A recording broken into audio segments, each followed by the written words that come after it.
Dans la culture congolaise, les personnes vivant avec albinisme ou l'albinisme est considéré comme une malédiction. Cela pousse les familles à isoler les personnes vivant avec albinisme qu'on appelle albinos.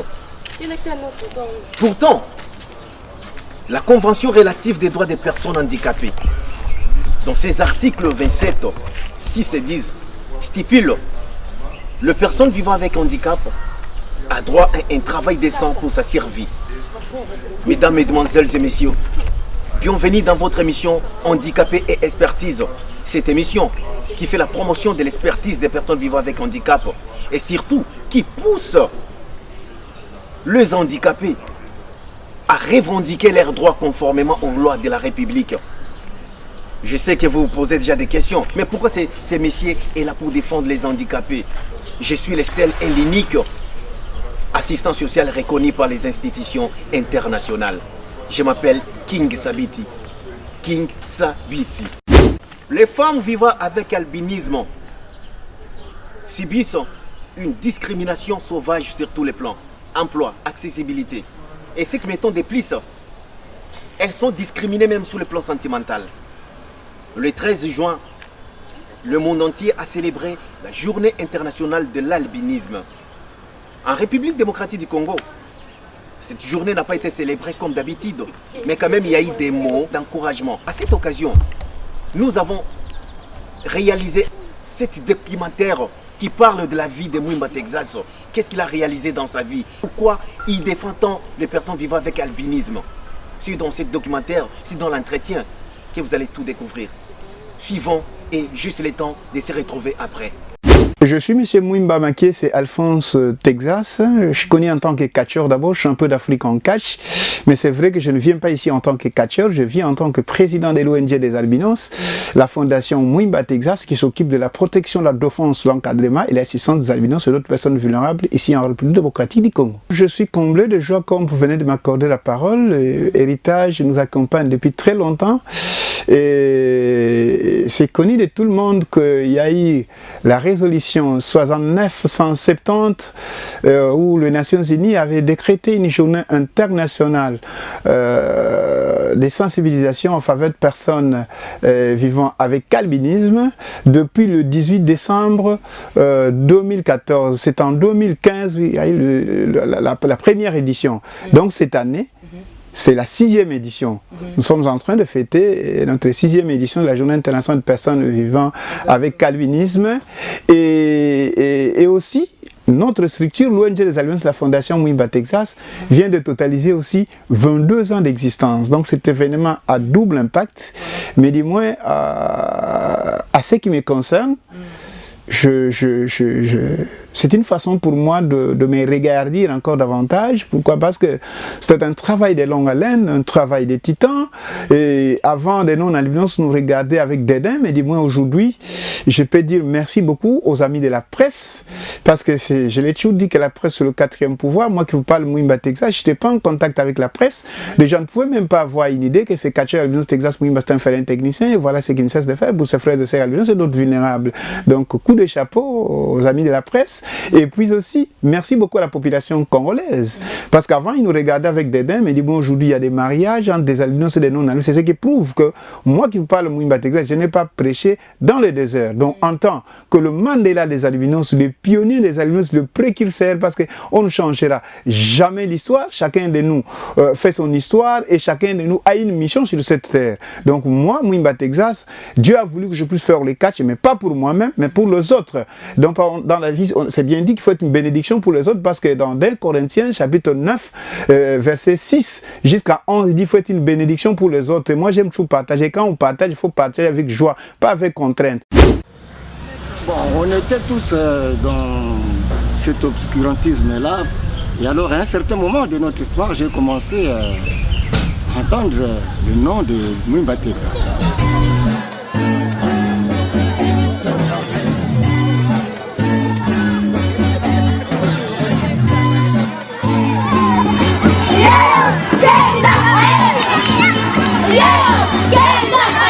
En Europe, une personne sur 20 000 est atteinte d'albinisme. Dans les populations africaines, c'est plutôt une personne sur 4 000. Les albinos ont toujours été des gens marginalisés dans notre société.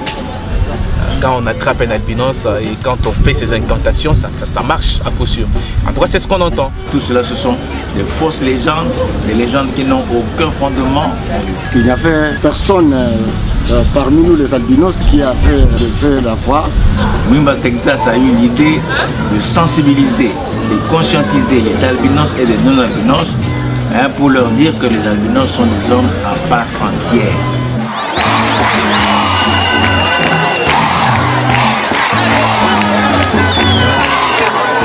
C'était un combat que nous n'avions jamais vu dans ce pays. Voir un catcheur s'ébattre pour une catégorie de personnes que la société congolaise considère comme à part. Mwimba Texas est parmi les premiers justement à parler de cette dépigmentation de la peau.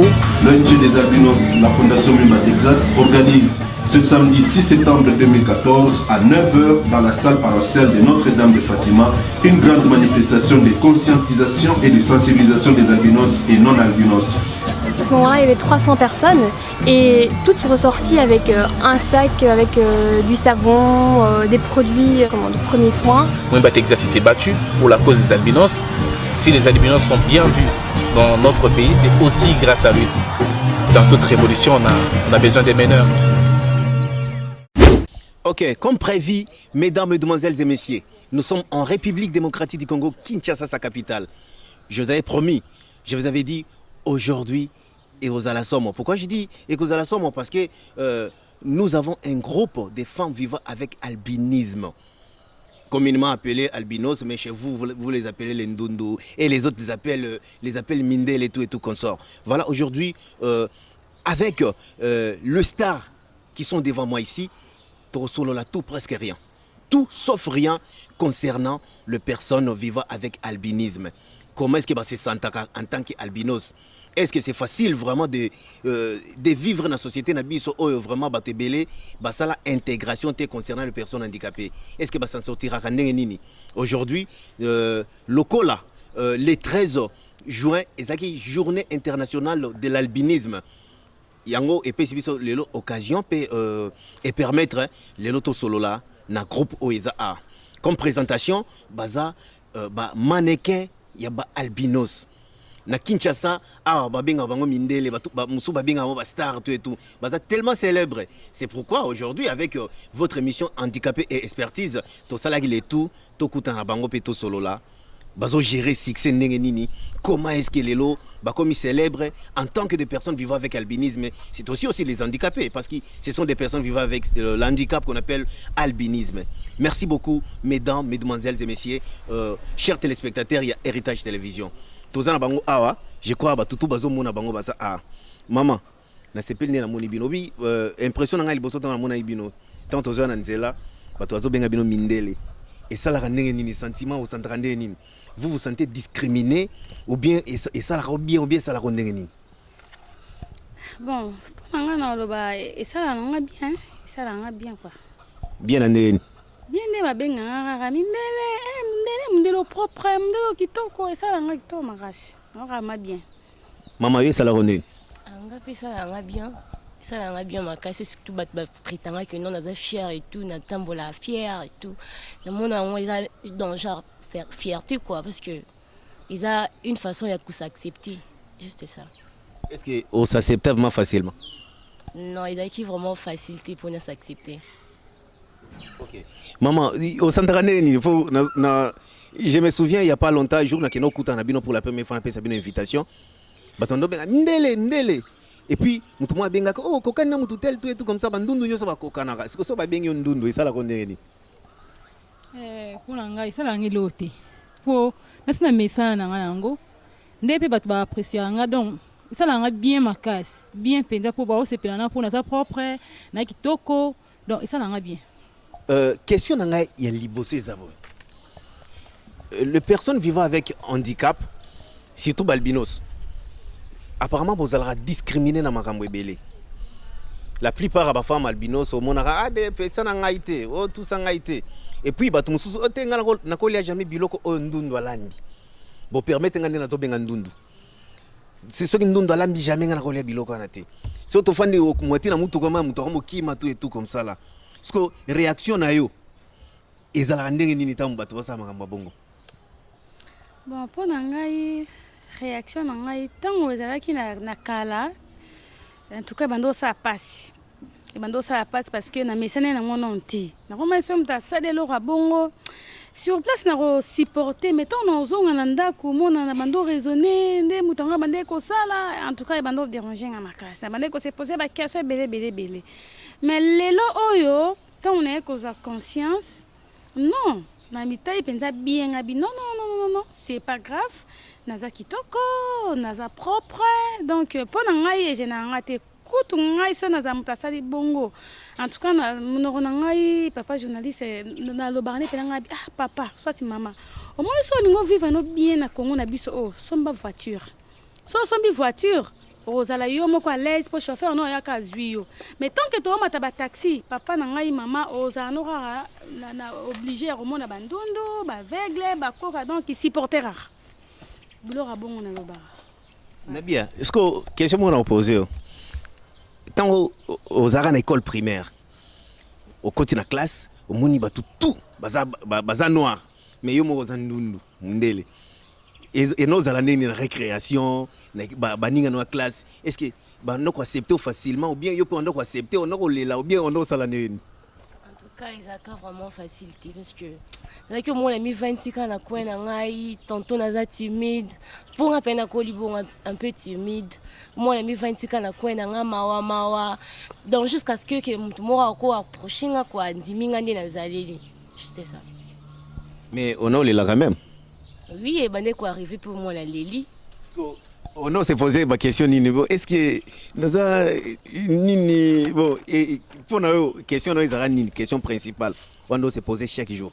La question nous a juste on doit blâmer Nzambi hein. C'est juste ça. Oh, on doit blâmer Nzambi.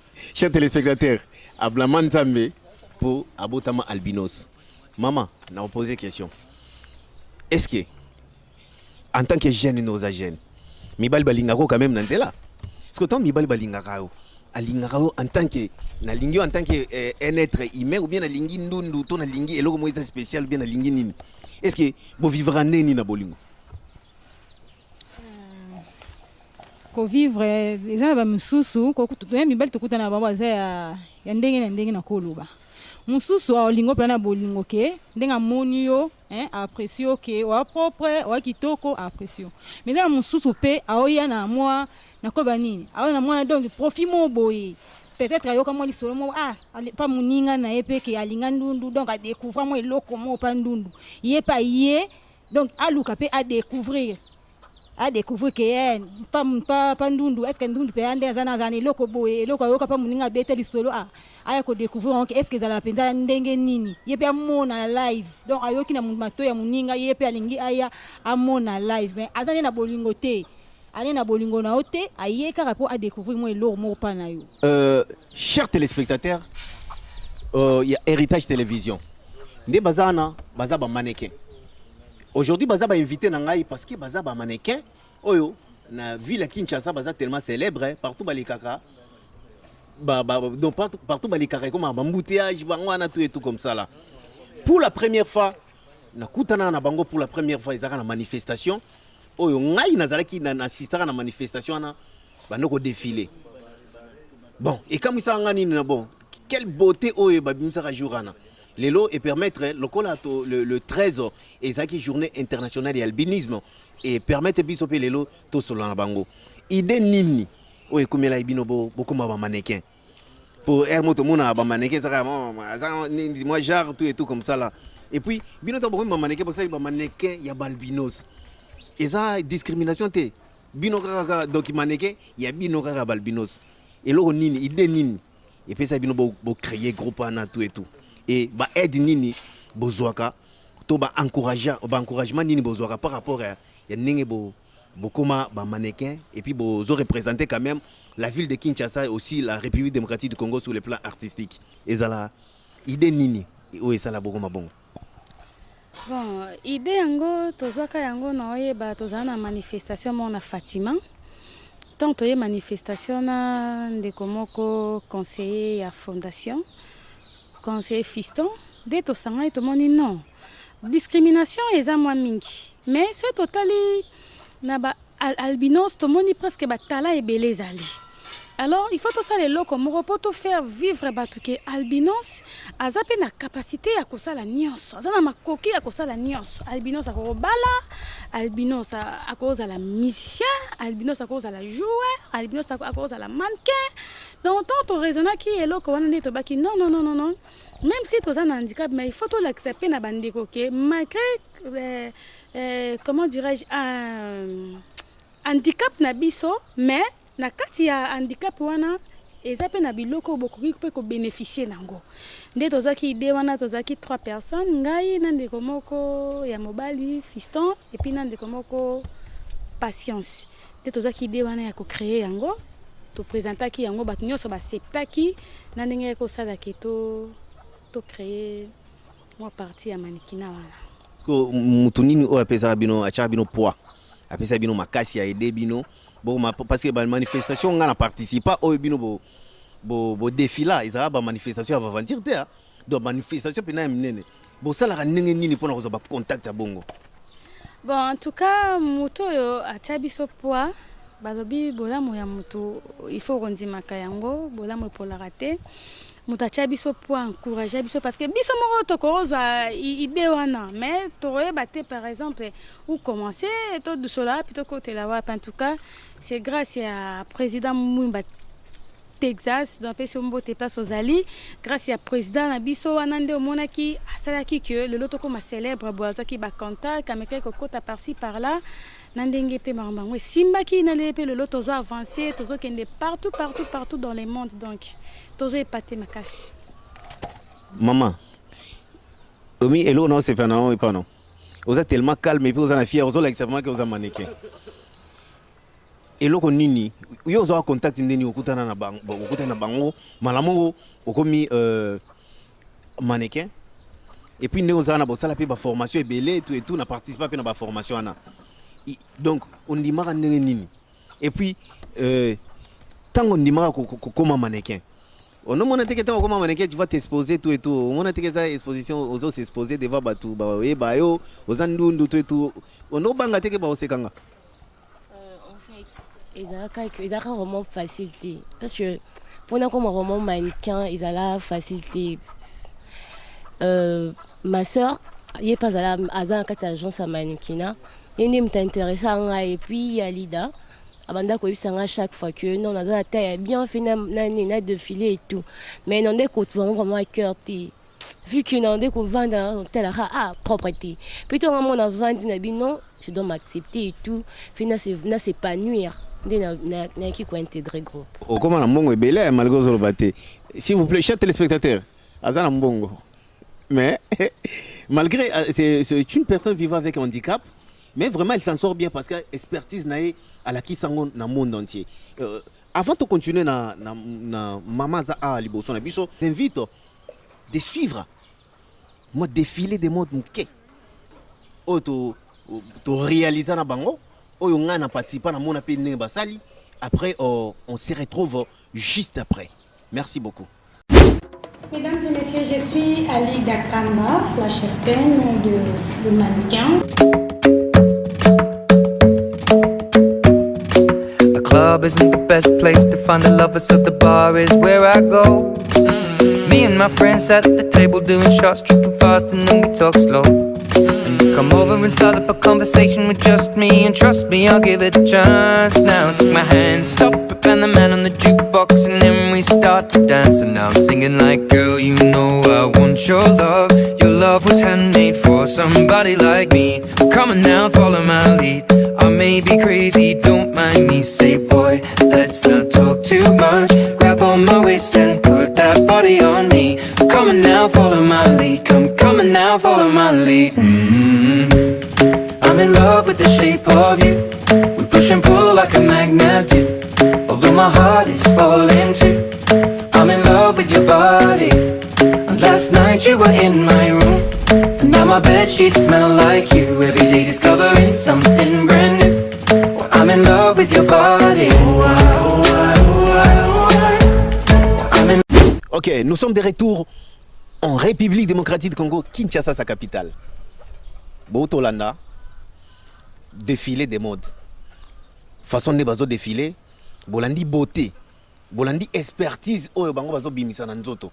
Babo iteke non parce que nous sommes des albinos, toko sala et l'autre côté non, balaki c'est quand même que les albinos donc être personne vivant avec l'albinisme et pour na bango ba mona on dirait sa richesse. Maman, question na ngeza boy. Tango défilé là. Est-ce que mobile ndima andima vraiment yo au sala musalana? Parce que ne vous allez exposer hein? Parce que partout les cara ndele tout ça c'est comme si donc bah tu rappelles attention mi bal pe mususu bani tout ça beaucoup mana ba proposition est belle au vivre ni yo na mobile non est-ce que ndima de vraiment likamana anzimate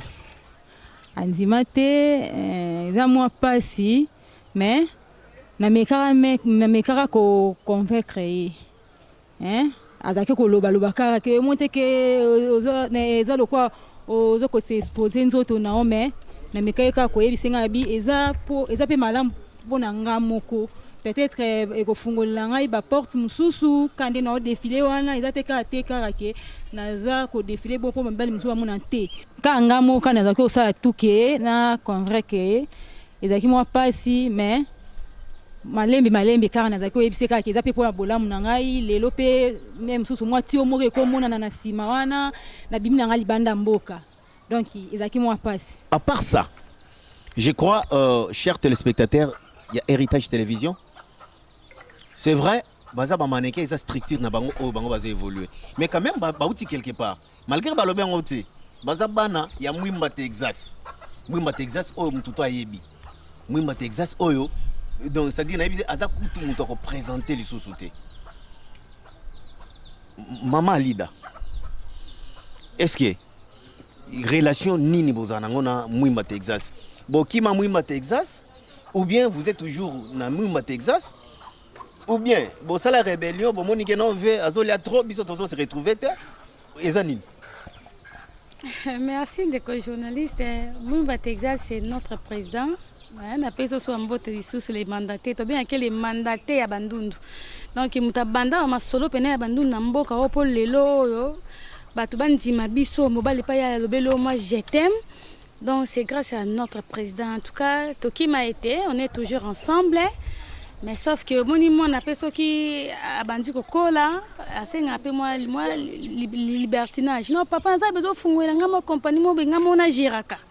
Est-ce que vous avez possible? Non, c'est pas grave. Mais pendant que vous gérez un web papa Zali na contrôle wana a surveiller à entrer, ba sortir, pour ça quand même bien. En tout cas, tout ça quand on a président na biso wana, c'est notre président. Tout ça évolué na ye makambozo kende kitoko. Nabi message nini yo ozana ngwa opesa na papa na bino Mwimba Texas parce que là il faut reconnaître que Mwimba Texas ndengazana a contribué mingi pour la promotion à la personne vivant avec albinisme. Message ni opesa parce que Mwimba Texas aza papa pour na yo. Message ni opesa. Message na opesa ka papa na ngai Mwimba Texas, na opesa ka ba merci beli na ndenge afongola masolo, na ndenge asala que non lelo pe na binga Maria.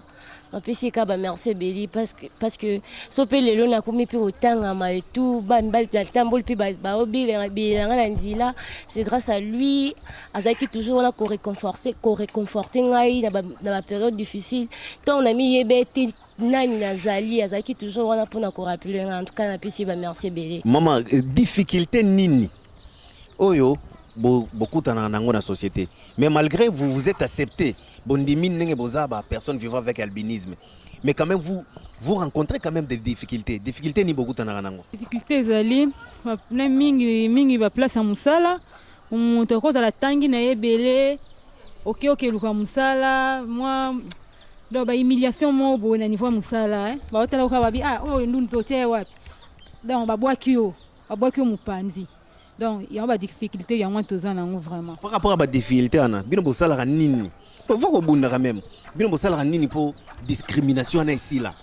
Neti bo organiser nini, bo sensibiliser nani, to bosala démarche nini pour na makambo na ici là. Bon, pour na makambo na ici là, et ça a un msala gravité.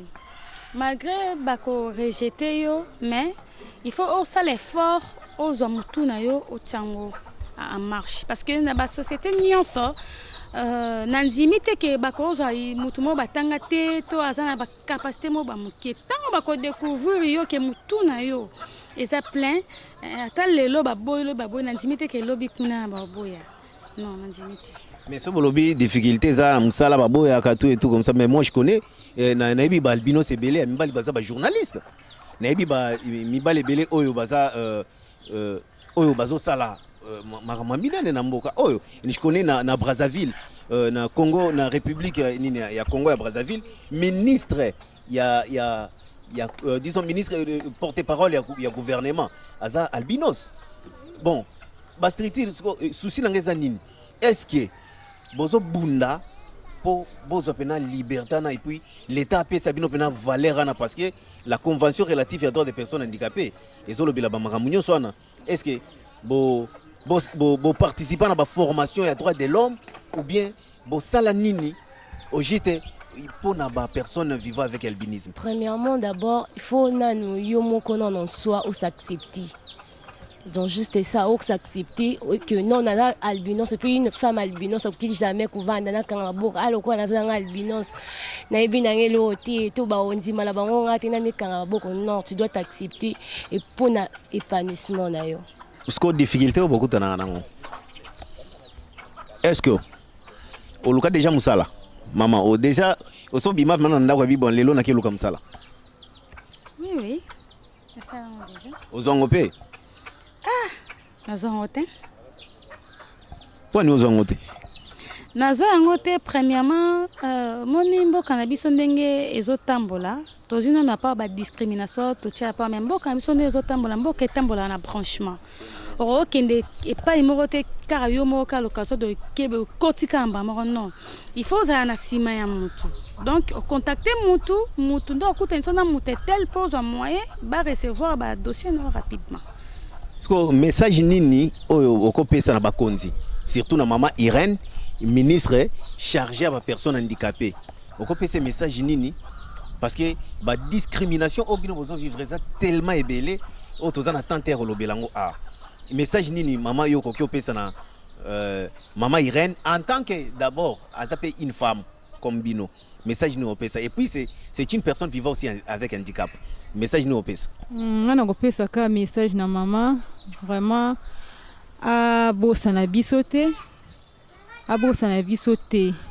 toza basi to sengeli pe ko tonga ba foyer na biso po toza pe malamu donc il faut a kanisa ka biso souvent a kanisa ka biso bosa na vraiment bisote.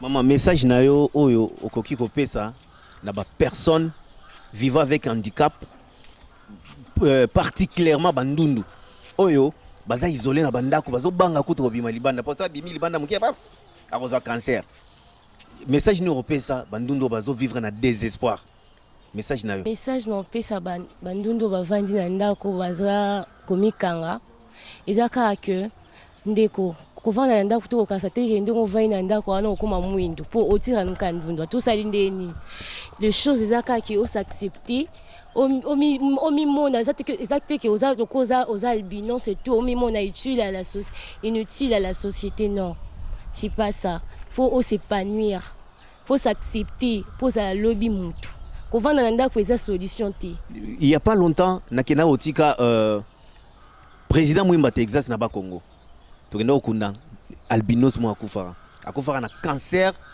ya peau. Qu'est-ce qui fait que la plupart des albinos bakufara na cancer à peau ezalaka nini et utaka wapi? Utaka premièrement na yo moko mutu soki omilingi te. Pourquoi na lobi bongo? Parce que ngande naza boye naza ndundu. Loko na yebi ke ennemi numéro 1 ya vie na ngato ya nzoto na nga eza moi. Automatiquement tant moi ebimi il faut na mi batela. Donc il faut naza na crème solaire na ngai.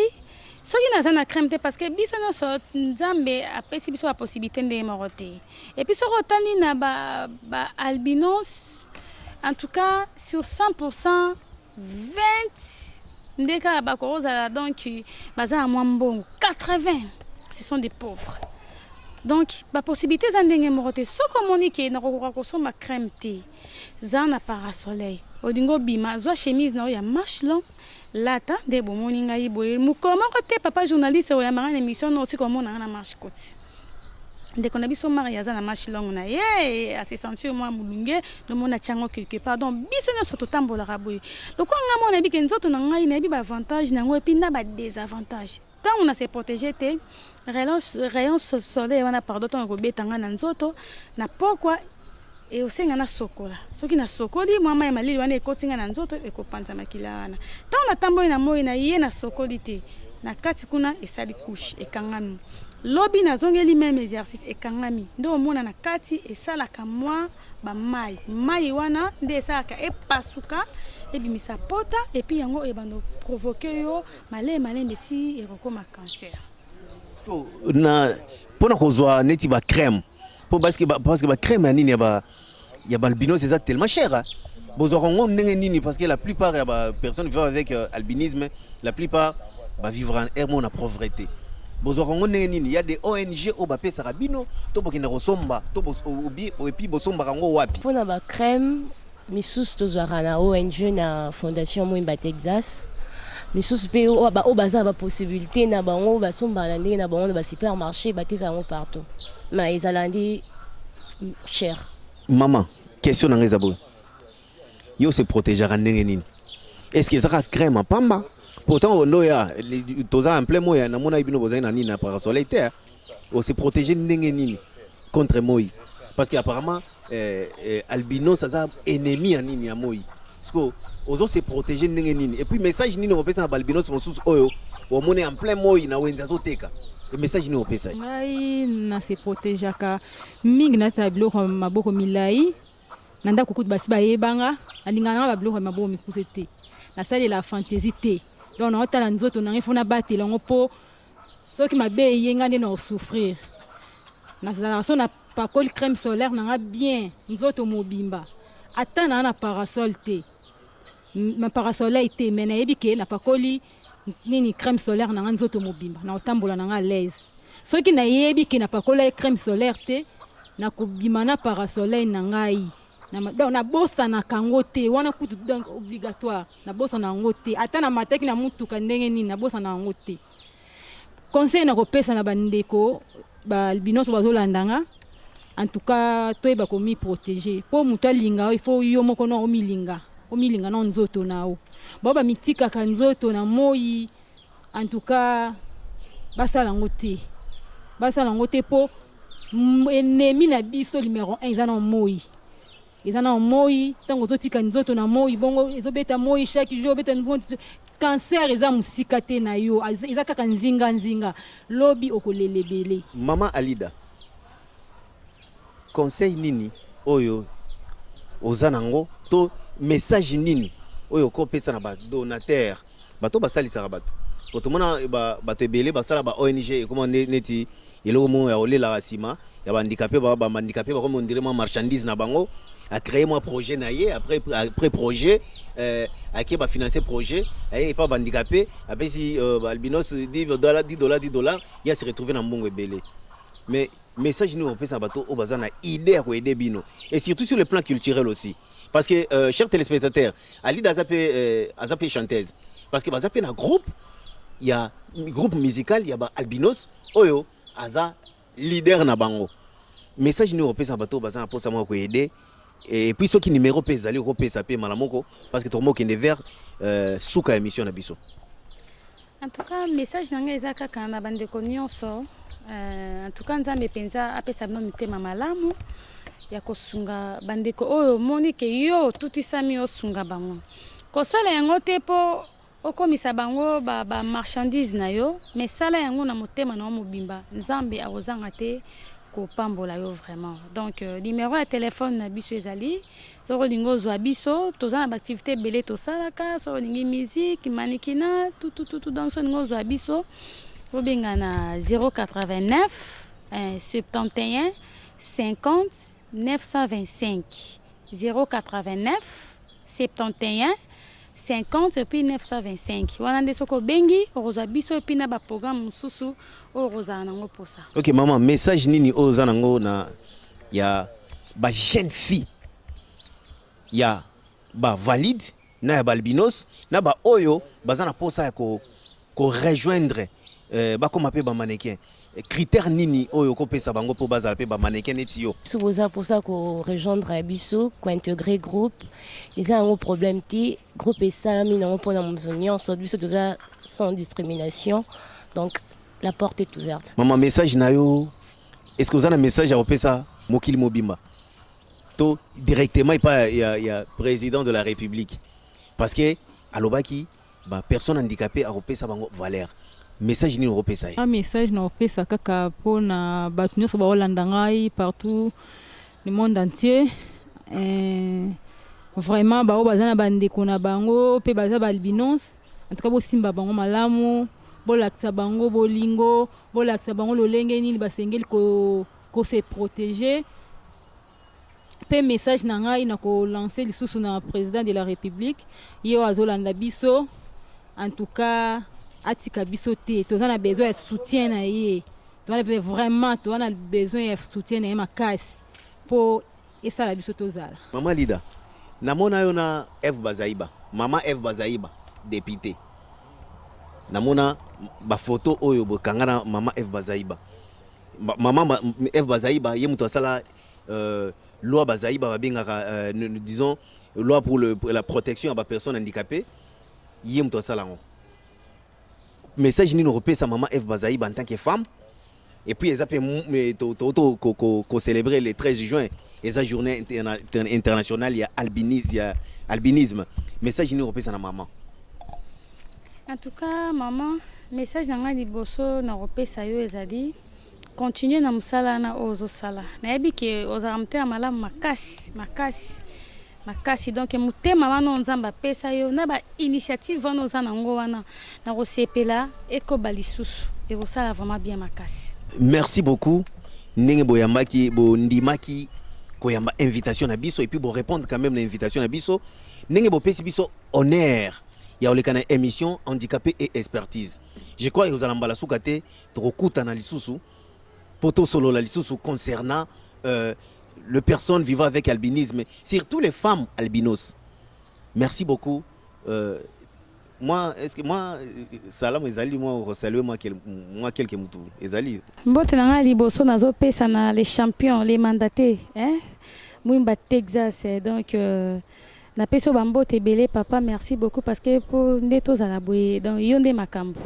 Bambote na bato belé bato nyoso balingaka ngai bandeko nyoso raboye binga boye ki tellement belé dans vertige na bo musu ba benga no bokinga te do bino nyoso basara kapinga ba vero bino nyoso tukana pesa bambote belé merci. Pesi mbote na président Mwimba Texas, na pesi mbote na maman Nangalu Samba, papa, mes soeurs, mes frères, mon beau-frère, je sais, Yeta, ma grande sœur Rose Malou, baza tellement belle, na pesi mes cousines, ma nièce, ma neveu nangai, na pesi mbote. Ngape na pesi mbote premièrement na président nangai, Mwimba Texas. Na pesi mbote na papa wa botingai Kapiamba, maman wa botingai Lusamba Street, grande sœur na ngai Liboso, Malorose, o wana landi pe mamindele la osala ngana zala bote belé, pesi ba mbote na ba o nyonso ba wala nga ba chéri, ba gros bisous et belé. OK, merci beaucoup mesdames, mesdemoiselles et messieurs. C'était les femmes vivant avec albinisme. Binomo Bolandi, ba besoin na bango. Bolandi souci na bango. En tout cas, eloko ngai na rosenga en tant que défenseur ya ba personne vivant avec handicap. Na rosenga na maman Eve Bazaiba, loi na ezala promulguée pour ba personne vivant avec handicap bazo quand même moi valeur na bango na Congo. Na rosenga na ba entreprise nyoso o eza na Congo o ba engager batu. Tango bozo engager batu. Bo sala pe quota ya ba personne handicapé pe ezala. Na rosenga pe na parlement na biso tous les deux chambres, Assemblée nationale na Sénat, beaucoup créé, beaucoup ça l'appelle loi pour les personnes handicapées, pour les nini. Donc handicapés bas rappel na quota na bango na nini na Sénat. Et ça la teke non bango il faut bango peut pas passer ba les kana ba vote non. Bo pesi nenge ba pesa ba chef coutumier. Bango peut baza classe moyenne discriminée ba ko pesa bango peut kotamo na Sénat ba to ba représenter bango. En tout cas, merci beaucoup Ne Bolandi. Nzamba Monabilo. Merci beaucoup. Nous sommes à la fin de votre émission que vous aimez, qui parle des personnes vivant avec handicap. Merci beaucoup vous qui nous avez suivis à Goma, Bukavu, Mwanda, vous êtes à Matadi, à Mbandaka, à Lubumbashi, à Kinshasa. Merci beaucoup et je dis encore merci parce que cette émission défend les personnes vivant avec handicap. Et surtout, je vous demanderai, s'il vous plaît, chers Congolais, de tirer votre attention aux personnes vivant avec handicap parce qu'ils ont droit à la vie comme moi et toi. Merci beaucoup. Nous sommes arrivés à la fin de votre émission. Je ne peux pas vous quitter comme ça sans quand même faire quelques salams à des gens qui font que moi, quand je dis nous héritage, nous, handicapés et expertise, qu'on puisse vivre. Je salue Madame Violette Nseya. De l'autre côté, derrière la caméra, c'était Trésor Vezo. La réalisation de cette émission, Trésor Vezo. Je salue les autorités de Héritage Télévision, à commencer par Lubumbashi, Kinshasa et partout dans le monde. Merci beaucoup. On se retrouve prochainement dans Handicapés et Expertise. Restez branchés sur Héritage Télévision. Beaucoup à la jamais d'ici. Merci. Big up.